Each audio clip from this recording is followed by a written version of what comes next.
Student of the Week, sponsored by Ingalls.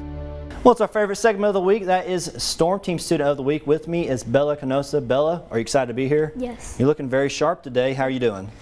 Good. You're doing very good. We're going to be talking more about spring freezes because it was very cold this morning, wasn't it, when you're coming in? Yeah. Yeah, I had to do a cut in, and I felt bad for y'all having to sit out there for a couple minutes, but still, it was very cold. Notice she's still shivering out there because it's going to be cold throughout the day. But either way, we'll be talking more about spring freezes. But first and foremost, you're homeschooled, right? What grade are you in? Second. Second grade. And what's your favorite subject?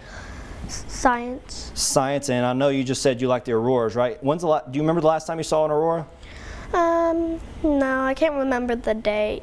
But you've seen them before, multiple times? Yeah. One of the coolest thing about what I've seen aurora as far south as Florida. I used to live in Florida, and yeah, it made it all the way down into the Panhandle. Very cool, right? Yeah. Yeah, very crazy. But either way, we're going to be talking more about spring freezes. Now, Bella, when do we typically see our last freeze? April 16th. April 16th, right on the money, right? So that's typically when we see our last freeze, our last frost, right around April 30th. And why is that important to know?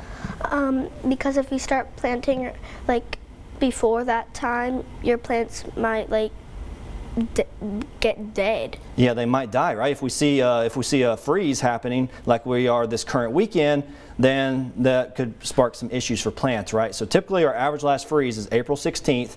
And why is that important? As Bella just said, a lot of people want to plant, and you want to know what is the best time to plant. So I did a little research on data of typical spring freezes on a certain time frame. So Bella, on or after May 20th, what is the chances we see a spring freeze? 1%. That is correct. So as we go down the list, May 10th, about a 5% chance, right? Mm-hmm.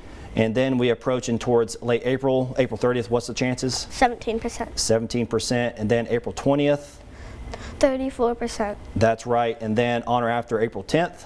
76%. So when you're looking at this map, Bella, when would you suggest farmers and or normal people to plant their plants or start planting their plants? May 10th.